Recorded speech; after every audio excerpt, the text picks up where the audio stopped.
നമസ്കാരം സുഹൃത്തുക്കളെ, ഞാനിവിടെ ഇന്ന് വീഡിയോ ചെയ്യുന്നത് ശ്വാസമുട്ടുകാർ ഉപയോഗിക്കുന്ന ഈസി ഫ്ലോ 250 ഇവിടെ ട്രാൻസ്ക്യാപ് ക്യാപ്സൂൾസ് എങ്ങനെ സിപ്ലയുടെ റെവിലൈസർ എന്ന ഡിവൈസിൽ ഉപയോഗിക്കുന്നത് എന്ന് നോക്കാനാണ്.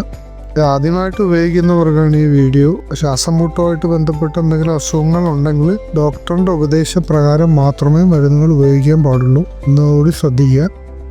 ചെയ്യേണ്ടത്, ഈ ക്യാപ്സൂൾ എടുത്ത് ഡിവൈസ് തുറന്നിട്ട് അതിനകത്തേക്ക് ഇടുക. ശേഷം അത് അടച്ചിട്ട് അതിൻ്റെ മുകൾ ഭാഗം വായിലേക്ക് വെച്ചിട്ട് ശക്തിയായി മുകളിലേക്ക് വലിക്കുക. ശേഷം പുറത്തെടുത്ത് ശ്വാസം പുറത്തേക്ക് വിടുക. വീണ്ടും അങ്ങനെ ഒരു 4-5 തവണ തുടരുക. അപ്പോൾ ക്യാപ്സൂളിനകത്തുള്ള പൊടി നമുക്കുള്ളിലേക്ക് പോകും, ശ്വാസകോശത്തേക്ക് പോയി നമുക്കൊരു ആശ്വാസം കിട്ടുന്നതായിരിക്കും. ആദ്യമായി ഈ ക്യാപ്സൂൾ ഉപയോഗിക്കുന്നവർക്ക് വേണ്ടി മാത്രമുള്ളതാണ് വീഡിയോ കണ്ടതിന് നന്ദി.